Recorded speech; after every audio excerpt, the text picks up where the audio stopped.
Let's get educated. That's why we're here, to bring you the stories impacting K-12 classrooms and college campuses. It's time for a little education.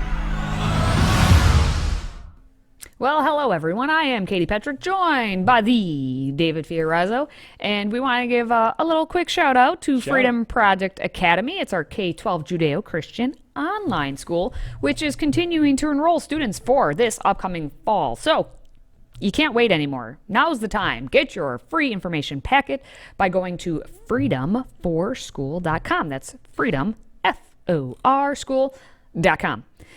Well, today's first story is about California. Shocker. Shocker of all shockers. A California school in June? What could it be about?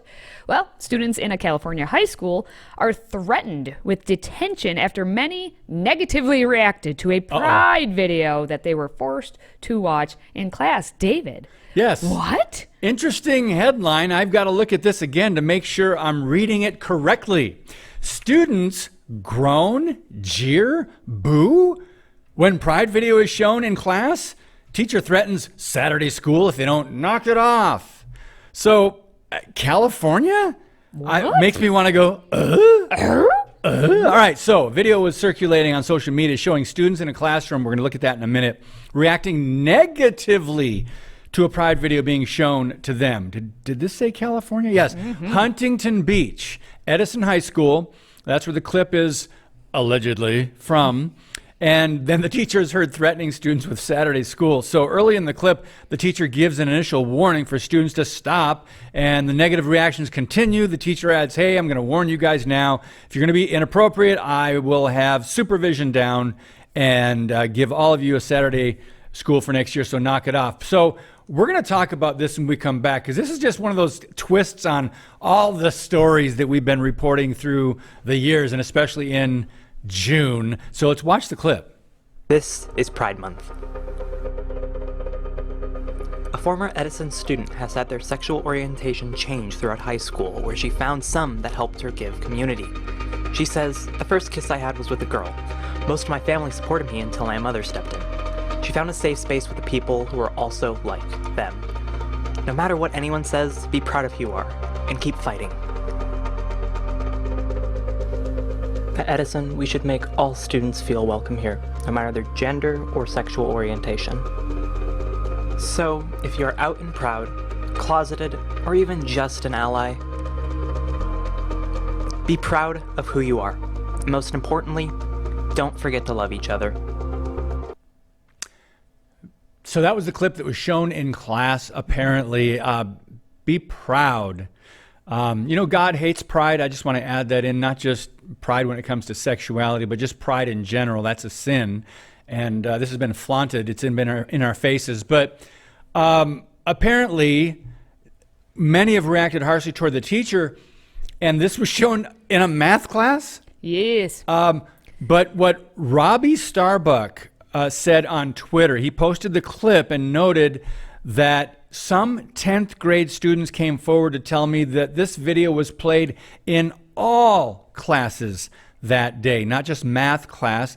They're upset about it and want the school to refrain from playing videos like this. Katie, your thoughts? So what, in the same context though, to give more understanding, it says the student news video. So this was a lot of, especially big schools do like announcements and such in this manner where they have the student news reporting, and it was a 10-minute video overall, but they shared graduation information, interviews with students, sports recap, and videos reflecting on the year. And that video clip you just saw was the Pride segment, was a 1-minute segment during that episode. Okay. They just put it in naturally, like that's like, what they do. Yeah. So it's actually, I'm kind of quite proud of the students, for one, paying attention to notice like, oh, this is not right what's showing up on our screen. It wasn't directly like, here's this Pride video. It was, just sprinkled in with snuck in there. And so these kids were actually paying attention. So kudos, kids, for paying attention to announcements. But can we get the reaction of like what actually the students did? Because I think we all want to hear that. We've got that video too. Go. Wow,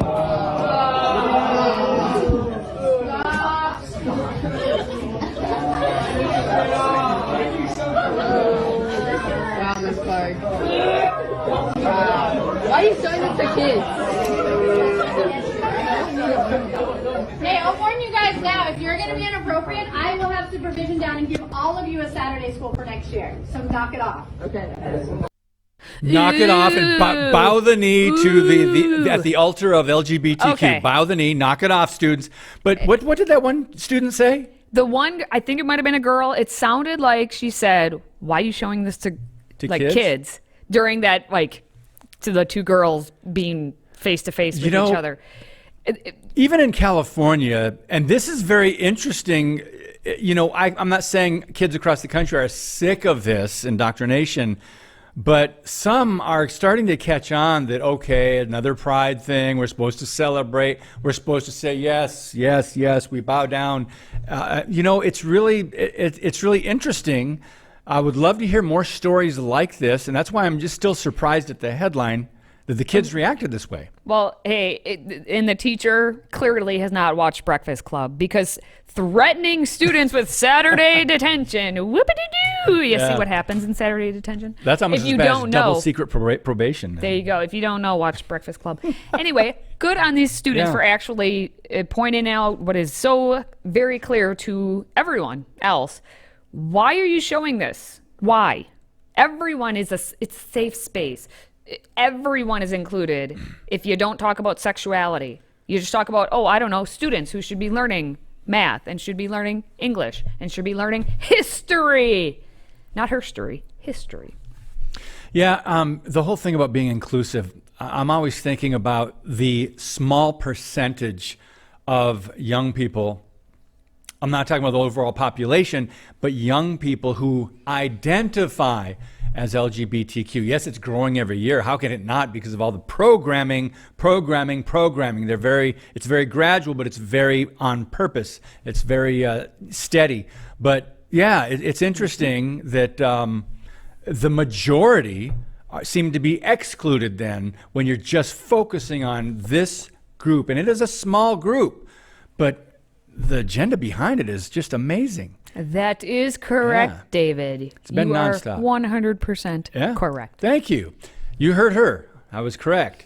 All right, still to come, middle school students in Massachusetts are being read the Riot Act by woke leftists after some kids had a less than favorable response to all the pride initiatives being forced upon them in school. Interesting. There's still hope, people. We're talking about that next. Today's episode is brought to you by FreedomProject Academy. Take back your kids' education. FPA's fully accredited classical curriculum provides live, on-demand, and homeschool courses built on Judeo-Christian values. Request your information packet and save 10% on tuition by visiting freedomforschool.com. That's freedom, F-O-R, school.com.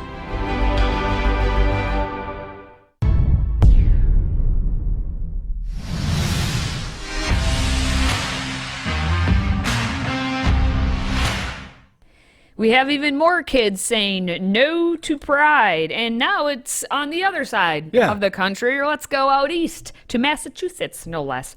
Marshall Simmons Middle School students had a demonstration right at the beginning of June there during the LGBTQ student group Spectrum Club's Pride Spirit Day. Students tore down signs from the club that read Happy Pride Month, and some that explained why it's not okay to say "That's so gay." Students chanted, "USA are my pronouns." Ooh, good one. Wow. And through the halls, and they wore, oh my gosh, red and blue and white clothing. Instead of the LGBT telling them they were supposed to be in rainbow clothing. So let's take a look at what happened. These displays of intolerance and homophobia are unacceptable. This type of intolerant rhetoric starts in the home. Parents angry at town hall over intolerance at Marshall Simons Middle School. Kids were asked to wear rainbow clothes in honor of Pride Spirit Day, but some organized a counter-protest wearing red, white, and blue or black. The principal sharing a statement to families that Pride posters were ripped down, stickers ripped up. Some students chanted "USA are my pronouns," and students showing pride were intimidated. It was an unruly disruption, in fact, that was organized ahead of time. While some parents were upset, others say it was overblown. Some of the kids threw the stickers on the ground. But, you know, I can only speak for my daughter. She didn't want to wear that to school. It's not that she wanted to hurt anybody's feelings. She says her daughter felt coerced to participate in the Pride event and was offended by some of the messages, like this quote from Tennessee Williams. Human heart cannot be straight. It is curves and winds. And my daughter just kind of said, you know, Mom, that's offensive to me, who I am straight. But even parents like her, opposed to the Pride Month celebration, say the ripping of posters was wrong. I think destructing any property is wrong. I think, you know, I just think that was wrong. Parents and community groups now calling for the town and school board to act and support diversity, equity, and inclusion. The incident sparking discussion at home on both sides. My thing that I teach my kids is just be kind, and I wish the schools would just kind of pump the brakes on what they're shoving down these kids' throats.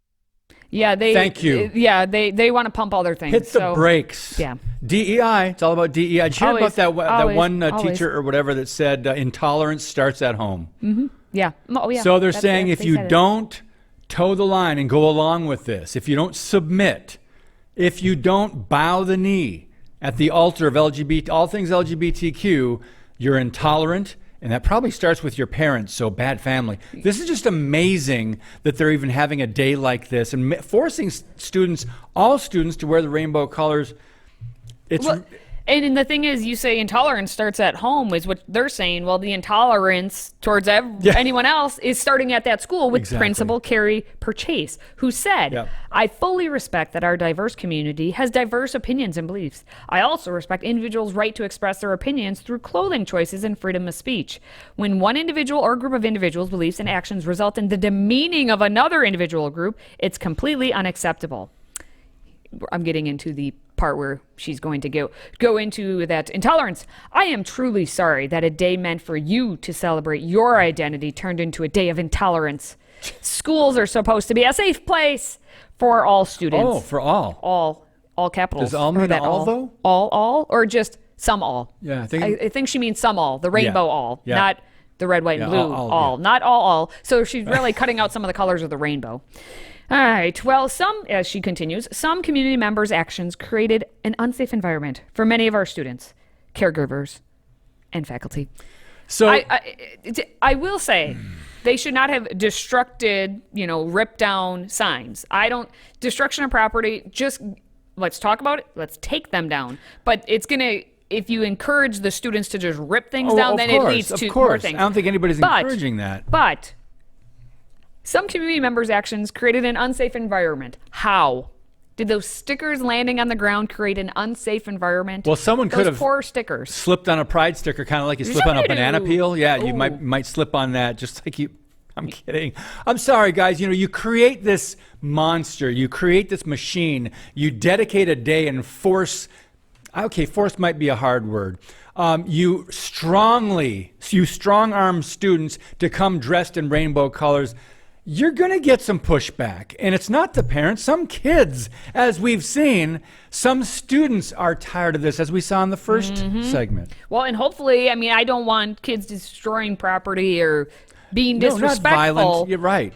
But stand up for what you do believe in, because that's what, if those on the left in the pride are allowed to and encouraged to stand up for what they believe in, you can too. If that is what America is standing up for your beliefs. Right. If all means all. If all means all. This is correct. The Pride Month supporters, of course, there said, as you indicated, that the kind of intolerance starts in the home. So mom and dad, take this as a lesson. They're coming after you next. That too. Yeah. Teach your kids your values, your beliefs, because it starts in the home. All right, well, when we come back, a newly uncovered video shows a Rainbow Library program whose only singular goal is to send LGBTQ plus blah, blah, blah, blah, affirming books to schools across the country for children, who are like 5 years old and can barely read or, I guess, recognize the alphabet, hopefully. Why are we just not surprised when we hear these stories? Because we're not. We're going to talk about it. Today's show is sponsored by our friends at MyPillow. Save up to 66% on pristine quality bedding, towels, slippers, signature pillows, and much more when you use the code educated. That's EDUCATED. Educated. Support this show and a great American company.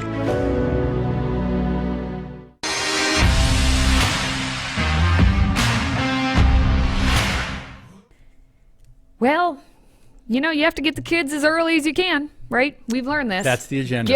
Get them from birth. Get them before birth, if they're allowed to be born. Get them early as you can. And that's from the Gay, Lesbian, and Straight Education Network, GLSEN. They are one of the national organizations that are just trying to do their thing, indoctrinate your kids. So the organization, it has a rainbow library program. Did you know that? And it introduces kids as young as age 5 to books on gender identity and sexual orientation, and that's according to GLSEN's 2021 recorded online workshop. I want to be inclusive. Do you? Because they sure want you to be.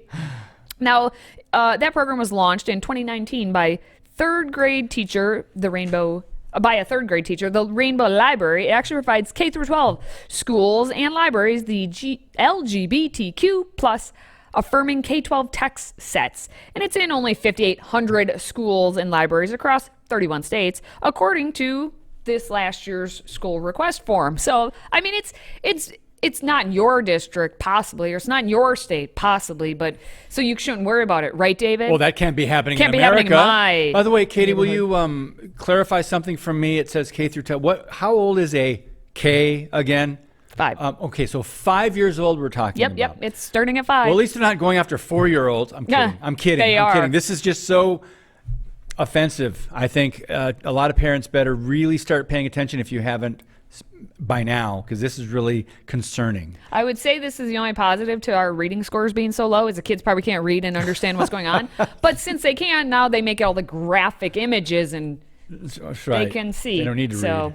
Yes, now Michael Rady, who knows? He's the Rainbow Library Program Manager. He said in a 2021 workshop, the Rainbow Library, we send LGBTQ plus affirming books to schools and libraries for free. Oh, is it for free? Who actually is paying for it? Mr. Ratty? Along with additional GLSEN resources. We have 4 different grade ranges for the books that we send out. K2, 3 through 5, 6 through 8, and 9 through 12. And we put a major emphasis on books that center the voices of trans and non-binary people, as well as books that attend to the voices of BIPOC. Remember, it's all inclusive, so you have the Black, Indigenous, people of color, LGBTQ plus people. Okay. Whole lot of letters of the alphabet in there, so that's what we got. Yep. Now, the initiative does aim to satisfy the existing need for LGBTQ plus affirming books among young readers, and it connects students to existing local and national LGBTQ supports, such as pride centers and health clinics, according to the workshop. All this is doing, as we know, is getting, like we used to call it scratch, get the scratch in front of the kids. And they can start to look at it earlier when they're 5 years old. And that's where it becomes normal. Well, I remember seeing this in the library, so it must be a good thing. Right, Mom and Dad? Mom and Dad, this is where you need to pay attention to what your kids are bringing home or what's happening in their school libraries. Because GLSEN has found a way to, this is a great place to plant our materials. Just don't take Katie's word for it. If you think she's exaggerating, watch this video.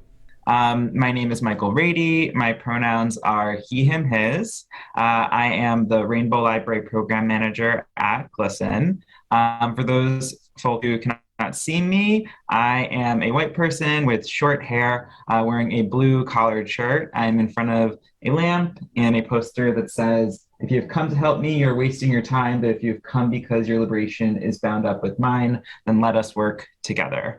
I occupy Massachusetts and Pawtucket land, also known as Massachusetts. And I used to be a third grade teacher. We hear time and time again, especially in places where there really are not that many LGBTQ plus supports for youth already, including more rural locations, including more conservative areas, that when a teacher or a librarian rolls out the Rainbow Library in their location, students start coming out to them, right? Because they see that adult as someone that they can trust. That's the kicker. That's the kicker right there. We put the materials in the schools, and then they see the materials, and they read the materials, and then they begin to think, oh, that must be me. So then they come out to us because we're a safe space for them now. Yeah. This is what they're setting up. in different places across the country. It's not just Massachusetts, and it's just disheartening to see that. Notice he said, I used to be a third grade teacher. So they're in the schools, they're teaching, they're the, quote, educators, but they're also heavily involved in this indoctrination, in this agenda. Yeah, I just want to give one example because I think it's a good example. Elementary teacher in Maryland implemented the Rainbow Library program in the classroom and read her class this book, Peanut Goes for the Gold. What does that mean? It's a story about a non-binary guinea pig who uses they, them pronouns. And the students asked the teacher why the pig guinea pig used they, them instead of his, her, and that led to a classroom discussion about gender-neutral pronouns. And a middle school librarian in Missouri reported to GLSEN that since implementing the program, students have been asking for specific LGBTQ books, including a student who asked for a book about a young lesbian girl. And that was a male student, by the way. No, I'm kidding. Boom, boom, I'm kidding. But, boom. I mean, of course they're going to ask. You're trying to teach them things that they're not aware of or you want to get them to understand. And then if they're curious, they want more. It's just drawing them in. It's very deceptive and demonic. All right, well, a Massachusetts high school may have just set a new world record for the most amount of twins and triplets to graduate in the same class. I don't know if they have, but it's still a fun story, so stick around. If you have a smartphone, tablet, Roku, or Apple TV, consider downloading the Freedom Project Media app. It's 100% free and includes all of our weekly shows, plus lecture series, archive programs, and award-winning animated videos for families like the Presidential Minute, Battles of America, and Heroes of the West. Don't rely on the social media giants to keep you informed. Simply download the Freedom Project Media app from your app store and allow notifications. And we'll let you know when a new video is ready.